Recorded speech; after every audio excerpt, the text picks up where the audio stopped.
I'm Michelle Herman, and I am a New Yorker in long time exile in Columbus, Ohio. And my 10th book, if you say so, which is also my fourth sort of memoir slash essay collection, is just out. What can I tell you about it? Like all my other books, novels, stories, memoirs, essays, um, a lot of it is about motherhood and daughterhood, two subjects that are insistently important to me, and also about friendship and community. But this book, which is probably befitting of my now having turned 70, shockingly enough, is also about loss and grief and reinvention. And in particular, my reinvention of myself in my 60s as a dancer, which has become, this is shocking to say, but it has become as important to me as my writing. Yeah, and I guess I should also say that I retired from um, the academic life. I was a professor in creative writing at Ohio State, which is what brought me to Ohio. For many, many years, I was a founder of the MFA program in creative writing there, and also a program which was kind of a harbinger of my own future. Without knowing it, I was making a prediction, a graduate program in interdisciplinarity, where I taught dancers and visual artists and composers. I was extremely proud of our program, which was created in the early 90s, pretty much as kind of an anti-Iowa Writers Workshop. So my colleague, the poet Kathy Fagan, and I had been to these very famous writers programs. And don't get me wrong, we had a really good time while we were in our programs. She went to Columbia, I went to Iowa in the 80s. And but there were a lot of things wrong with the programs. I don't know what they're like today. It's been a long time, but at that time, teaching was really an afterthought for the people who taught in MFA programs. You know, it was a sinecure for them. And there were multiple sort of classes of creative writing students, the ones that got full aid, the ones that got partial aid. Also, the programs were only 2 years long, and then you were cast out into the world to write your first book. And so we did create a program that I am still proud of. And everyone who's teaching in it to this day is someone I hired. And they're all really as dedicated to teaching as they are to writing. And the program is 3 years long, and everyone gets financial aid. So yes, even though I'm retired, I still take proud ownership of it. I feel like there has just been over time this movement toward interdisciplinary or multimedia writing and art and storytelling. And I think it's a wonderful thing to be one of the first doing that, because, I imagine that wasn't super easy, especially with the kind. Oh, listen, I had people from at the time because I created the interdisciplinary program. I started in the mid 90s is when I started working on it. Um, and really what inspired it more than anything was my thinking about how in an enormous institution like Ohio State and most public institutions, the artists in different disciplines never even meet. And I just wanted a place for people to come together. I had spent a lot of time at Yaddo and McDowell, but so many faculty members from other departments, when I met with them to kind of get buy-in, said, no, no, graduate school is a time for focus and specialization. It's not a time to be a dilettante. Someone who at the time was in the dance department, put the kibosh on the original name of our program. The program was going to be called The Making of Art. And he said, no, that's what we teach our students. You're teaching them to be jacks of all trade. So ultimately, it's fine. The program is actually called the Interdisciplinary Program in the Fine Arts.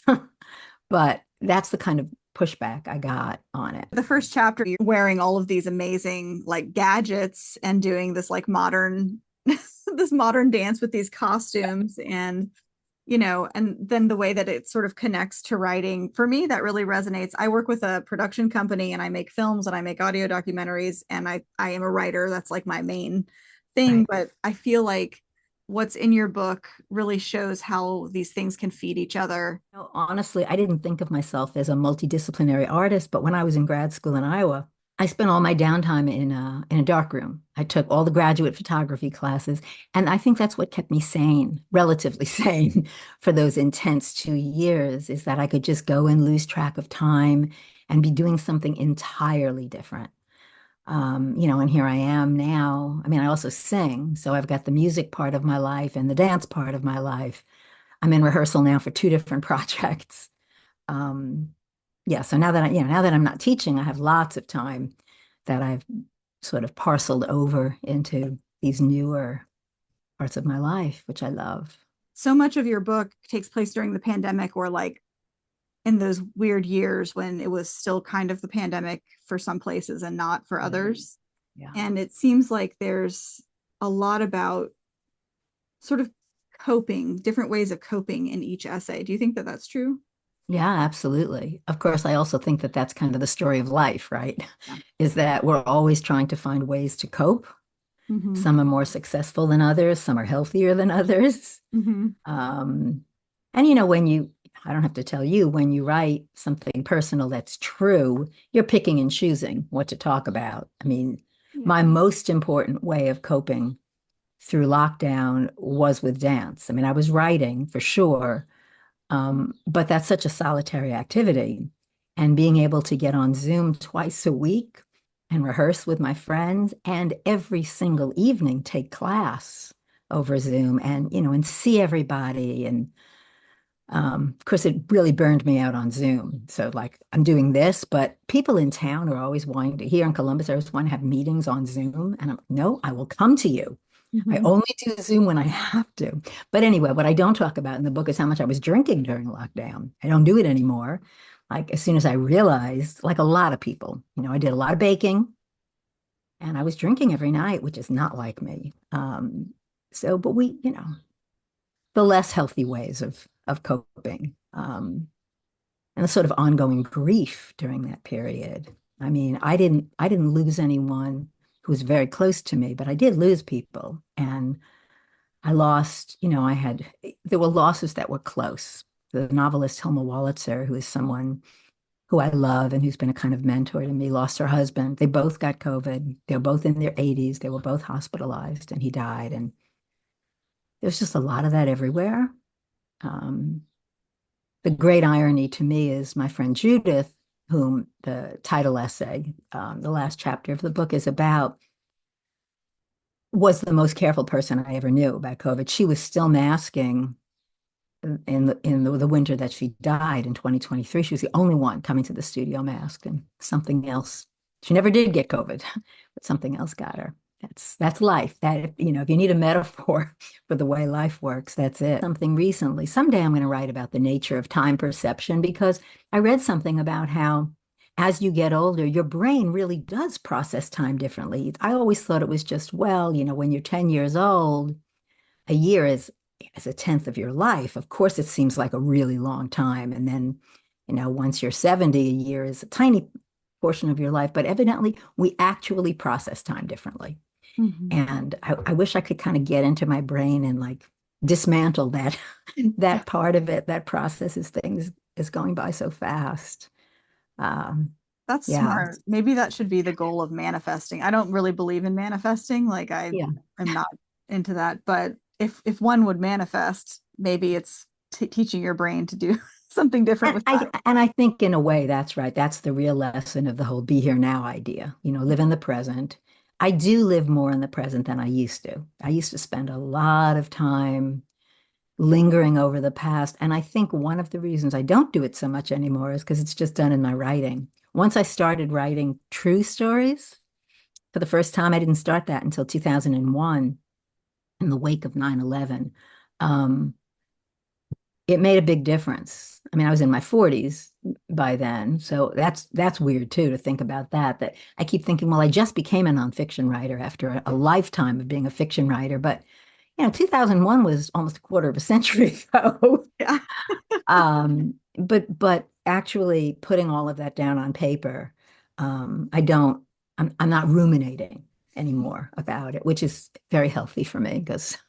And of course, once you're my age, you really don't want to live in the future anymore. I was thinking about time a lot when I was reading your collection because for a while I've wanted to and I can't do this right now because I just don't have time, but someday I want to have a podcast that is just bringing people on to tell the true stories about people who've died, whose stories will be lost, like the same way that people talk about famous people on NPR. Yes.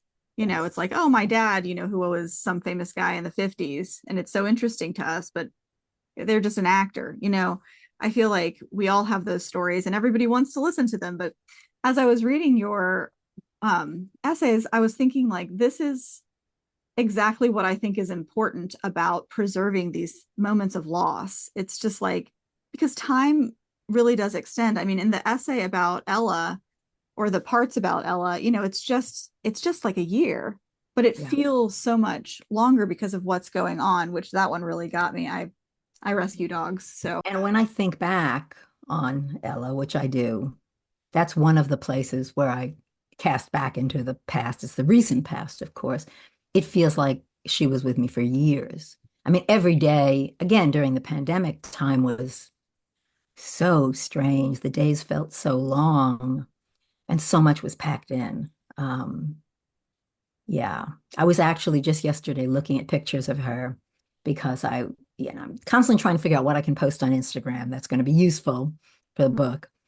And something really odd happened. This is talk about a tangent, but so you see my nails. My nails I have a very unusual manicure here. mhm. And I'm not wearing my bracelet, but so I wrote the book and then I created a dance piece I co-created with a friend who also started dancing as an adult called If You Say So with a U. Just a short dance piece. And we rehearsed it to perform it for the first time at my book launch here in Columbus. And we're going to be doing it again twice this summer. Anyway, I wanted to thank the dancers in some way, so I made friendship bracelets, something I've never done before. But I've been saving beads, old beads from broken necklaces and stuff for decades. And so I used them and I made bracelets for all of us. And I see a nail artist who I met in the dance studio who is really a true artist. And I'll walk in and she'll say, "What are we thinking today?" You know, and then she'll create something for me. And I went in one day wearing my bracelets and I said, for the book launch, I want a manicure that matches the beads and the bracelets. And so she did. So yesterday she sent me a photo of a new client who saw my nails on her Instagram and came in and said, "Could you give me that set of nails?" So there is now a stranger walking around Columbus with nails based on my friendship bracelets, based on my dance piece, based on my book, which is amazing. I That's mean, talk awesome. about interdisciplinarity, you know? So I wanted to post last night about the weirdness of this person having my nails. And so I did a let's recap the life, the book, the dance, the bracelets, my nails, invisible mystery woman's nails. And so I was looking for pictures of Ella. I just wanted to post one, and I went through hundreds of them, and I decided to post the one of when I first met her, when I was still masked and I was sitting on the ground in a parking lot holding her, and she wouldn't look me in the eye. I'm not really one for content warnings, but Mhm. I do offer a verbal, oral content warning to people when they buy the book. Um, because it's a rough, and I do throughout the essay I do my best to kind of warn you that something bad is coming. Yeah. I feel like that was really well done because, you know, I noticed, like, I put little marks by those moments where it was just sort of like, okay, like, I know this isn't going to go well, but the book also sets it up because there's loss throughout the book that's, you know, pretty important loss. I've been actually thinking about this quite a lot because we don't really write about pets very often, you know, Yeah. and I think people resist it. And I don't, you know, I run a literary magazine, and every once in a while I'll get an essay about a pet, and it's very saccharine, like, Right.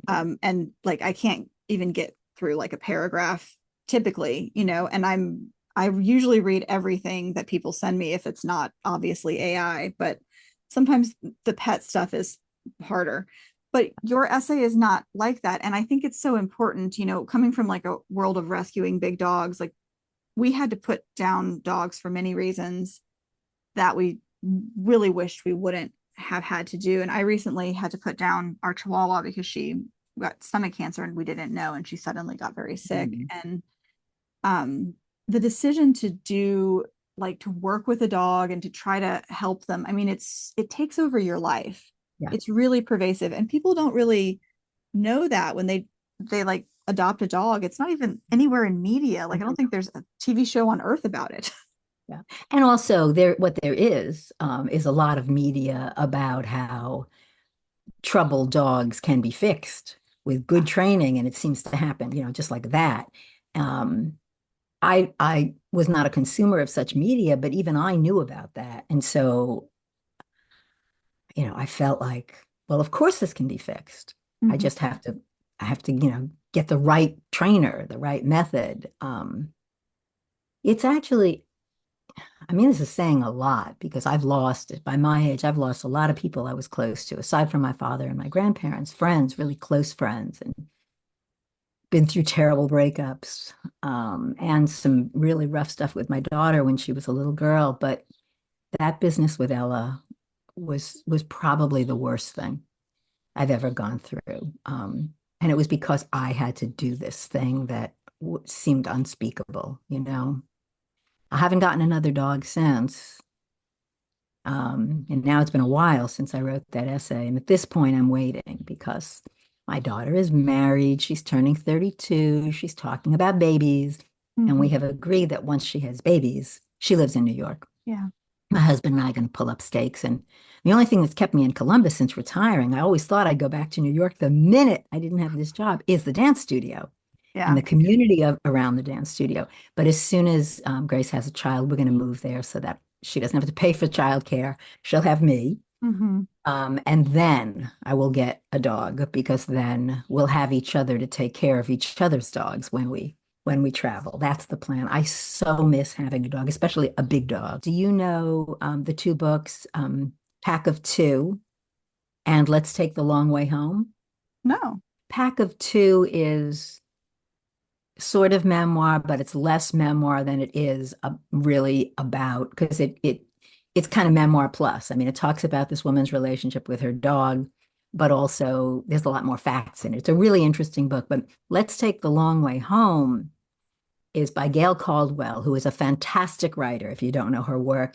And it is the story of her relationship with her dog and her relationship with her best friend who has died by the time Gail writes this book, and her dog and the relationship the four of them had, the two best friends and the two best friend dogs. You will love this book. I'm It's thrilled. Yeah. yeah, it's an amazing book. She's just I actually reached out to her after I read it because I was like, I thought we need to be best friends. Yeah. Um, yeah, and she writes because when you were talking about people writing sentimentally about dogs, she's someone who writes about the love of a dog in a really beautiful way, but without use that trick of true sentiment without dipping into sentimentality. And it's something that I used to actually teach a course specifically in it. How do you get at sentiment without getting all sludgy, you know? How long did it take you to write this book? And like, when were you writing it during the pandemic, or is this more of an So after it's book? it's a good question. I didn't know this is what always happens with my nonfiction. I really didn't know I was writing a book. When I wrote my first nonfiction book, which was really strictly about motherhood and daughterhood, um, when I was done with it, I thought I was done writing nonfiction. I had nothing else to say. And then within months, I was writing a new essay. It didn't even occur to me that I was going to write another book, but sure enough, that essay begat other essays, and then there was another one, and I was absolutely sure after the last one that I had exhausted my supply of stories from my life. Um, but then I began to notice what I'd been like. I started writing like just little one-offs. I'm just going to write, my father died in 2014. Not long after his death, I wrote the essay Gone because I needed a repository for all of that stuff. And I published it and I thought, okay, now I've written about my father, I'm done. But then I wanted to tell you about this a minute ago. There's an Instagram magazine called The Keep Things that dovetails into your podcast idea. So if you ever did decide to do that podcast, I should connect you with Deborah Way. She was the executive editor of O, until the print magazine folded. And she started this little magazine, and I believe I wrote her first piece for it. What she does is she asks people to write something very short that can fit in an Instagram post about an object they've kept from someone who died that tells the story of them. And she posts it with a photo of the object. And so she asked me if I had something like that about my father. And I had one of his scrapbooks. So I wrote a little thing. And this is the story of my life. I thought, oh, I have a lot more to say about the scrapbooks. And so I wrote what eventually became Daily Papers. And then I thought, oh, maybe I'm writing a book about my father. So I started thinking about other aspects, and this was happening over the course of writing a novel. So every time I took a break from working on the novel, which came out in 2022, I would kind of dig back in and pull another piece that I was interested in writing about. And I was thinking about my father and his smoking, and myself and my smoking, and all those boyfriends. Um, and so it sort of started moving away from just my father. And then I started to dance. And that was in 2017, in the wake of Molly's death, my dog, my heart dog, and my father's death, and the death of the most important close friendship I had. Well, and maybe that's not true, but the friendship that felt the closest of any I've ever had, and that had been going on for years, kind of like a bad marriage going on for years. And I was posting a lot about this is a long way of answering your question. I was posting a lot about dancing on Facebook, which used to be my social media of choice. And my friend Dan Coys, who I've known forever and who at the time was a senior editor at Slate, wrote to me and said, do you think there's an essay in your dance? And I thought, I don't know, do you think there's an essay in it? And he said, yeah, I do. We'll pay you X amount of dollars to write 1,800 words. And that was the first time I wrote about dance. And the chapters about dance, specifically about dance in the book, the first part of the book, are, except for Armed, the opening chapter, the others are many different essays that I mined and put together. But anyway, the first thing I wrote about dance was for Slate, and it went viral. And I got a lot of fan letters from people saying either I too became a dancer when I was older, or I'm a lifelong dancer and you made me think about ballet differently. Or most of the letters, I was 48 when I started horseback riding. I was 52 when I started playing tennis, and now I'm, a champion tennis player, whatever. So then I got the idea, actually, it was Dan again who got me started on it, that I should write a book about dance. And I wrote a proposal for a book just about dance and realized somewhere along the way that I didn't really want to write a book about dance. It was just about dance. And I think it was around then that it occurred to me that my relationship to ballet and my blossoming career, lowercase c, as a contemporary dancer doing performances, that it kind of clicked into place with all the other stuff, that it all belonged together. And I thought that the final essay in the book was going to be animal behavior. The original title of the book was Animal Behavior, which my publisher hated. He said it sounded like it was a book about Jane Goodall. I thought that was going to be the final thing I wrote.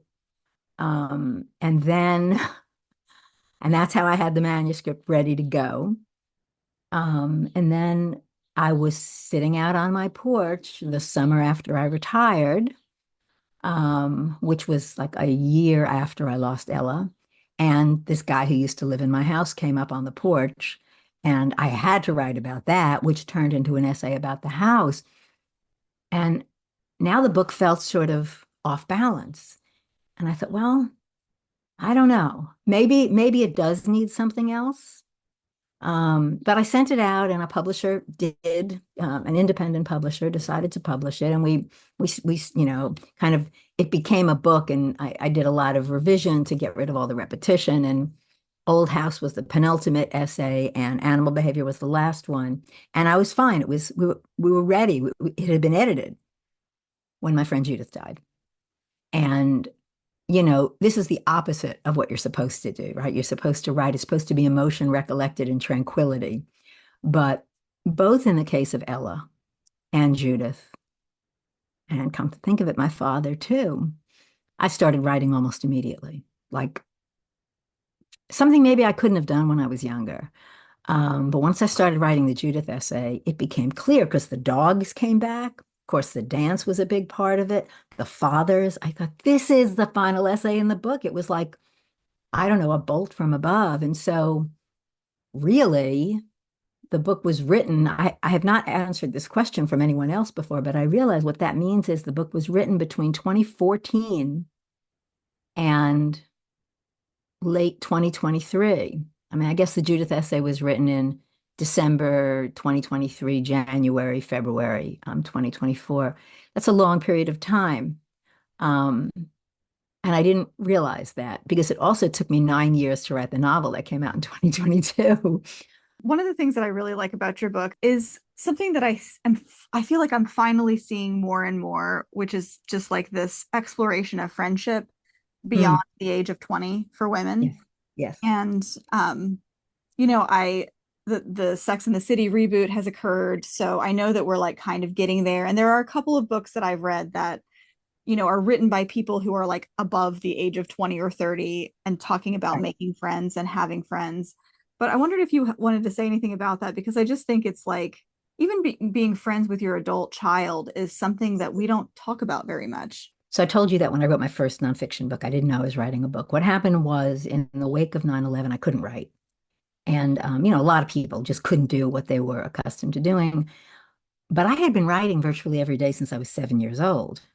And I really didn't know how to cope with not writing. And the only reason I started writing my first ever piece of creative nonfiction was because I couldn't shake the feeling that, it felt so much like the world was coming to an end. And of course, I was also dealing with my child who was very sensitive, who really did think the world was coming to an end.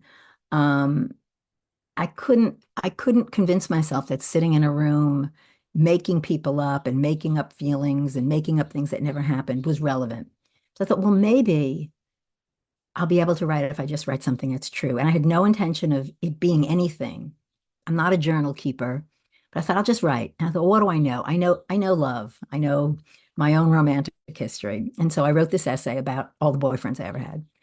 And I didn't know what it was. I didn't even know if it was an essay, but I showed it to a friend who was an accomplished essayist and who's famous for having one great skill as a teacher. He was a colleague of mine, which is looking at an essay and figuring out what it's about and saying, start here and here.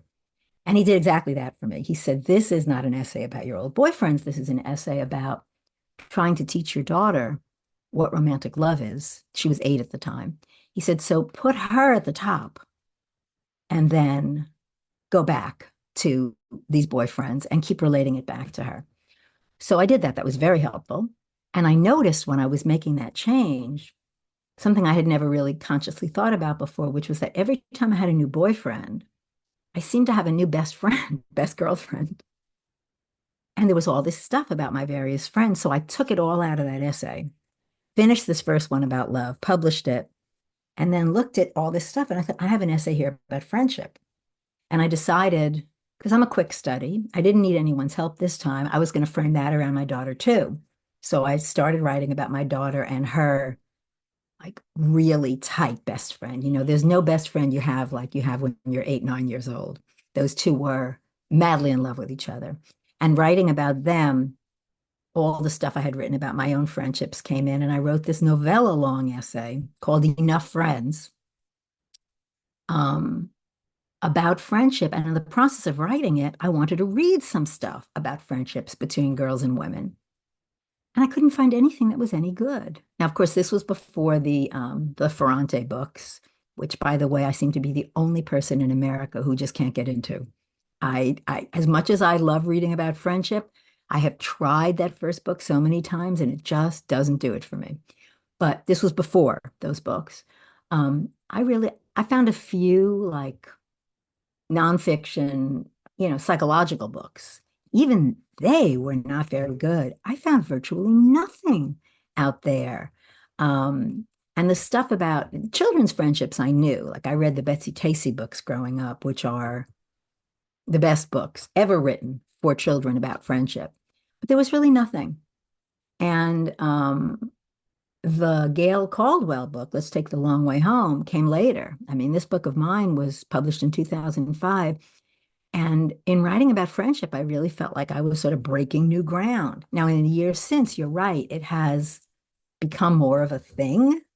But even so, I'm always thrilled when I find something to read that focuses on friendship because I mean, I don't know about you, but I feel like it's my friendships with women, my really close friendships, that have had the biggest impact on my life, way more than my romantic relationships. And the breakup I had with my longtime best friend was much harder. And still, years later, I mean, it has been years since we've had anything to do with each other, is more painful to me. When I think about my breakups with old boyfriends, I think about them with no pain at all. So there is a fertile area there. Um, that is still, and I guess it's unexplored because, I mean, I'm sure people are writing about it, but the publishing industry thinks it knows what people want to read. I know. I mean, I have written one of the things that the biggest surprise of my writing life, a bigger surprise even than the fact that I ended up writing a nonfiction book and then others, is the summer after I retired, I found myself writing a novel for kids, for middle grade readers. And I love it. It was the most fun I've ever had writing anything. It's all about friendship. That's the whole focus of it. And my agent, I think, has given up on trying to sell it. Everybody says no to it. And they say no to it for reasons, as the mother of a 10-year-old, I assume this will make you roll your eyes. Middle grade is dead. Nobody wants middle grade books anymore. So that's number one. Number two is the same thing I've been told all my writing life, which is why I don't have a single book with a New York publisher, which is that my books are too quiet. This book is too quiet. And then the third one is tricky because there's a non-binary character who is a secondary character, but it's very matter of fact. Nobody in the book. There's no questioning it. There's no agony. It's just a fact of the book. Um, and I think now people are shying away from that. But even before Trump took office, I kept hearing, well, what plot purpose is served by the main character's sibling being non-binary? So, no, there's no plot purpose served by it. This is just a human being who is part of this character's life. I love this book. I have given it to probably 50 kids in that age range who also all really liked it. And there's not the kind of avenue for kids' books that there is, like the way I've published all of my books for adults have been through university presses, independent presses of various sizes. That world doesn't exist, I have learned, in children's literature. There is just this beginning of awareness culturally. I think women know this, of just like how important our friendships are and how it's sort of like the one way to resist the kind of pervasive oppression that will never leave women. I think it's just like pseudo Handmaid's Tale all the time for Yeah. in different parts of our lives at different times. And I've really appreciated that that's happening. I'm hungry for stories, especially like most of my friends have always been like 10, 15, 20 years older than me. I like have I don't know, some kind of thing. So I love intergenerational friendships. Like I think that is so wonderful. It's been helpful for me in my whole life to like not and now that I have friends who are much younger than me now that I'm getting older, and I just learned so much from different people's generational experiences, and I love reading about your experience with her, and just like it's so nice to see it reflected. I don't think I've seen it reflected literally anywhere, like the intergenerational thing. No, I think you're right. I actually think you're right. And now that I think about it, that actually may be one reason the kids' book is being rejected, that the editors aren't even aware of, that it's unconscious, because the primary friendship at the center of that book is between a child and a woman in her 80s. Oh, that's And awesome. they are really close. And you watch the friendship begin and unfold. And it must seem really alien. I watched Sex and the City avidly. I watched it. That show was airing for the first time when my daughter was a little girl, and she and I were inseparable. So she watched it with me. I was fine with it. I didn't want her to see violence, but she could see all the sex in the world. Um, and I knew even at the time that that show was aspirational for me, not about being a fabulous single woman in New York and sleeping with lots of men and wearing beautiful clothes, but that group friendship. Mhm. I was obsessed with the idea of having three really close friends you would get together with regularly for brunch, breakfast, a drink, whatever. And even now, even in the reboot, which I love, that's the thing that gives me the most pleasure, Mhm. is those relationships between, and the new women, fine also, Mhm. but particularly between Carrie, Miranda, and Charlotte, Mhm. and even the invisible Samantha. Mhm. Uh, Yeah. yeah.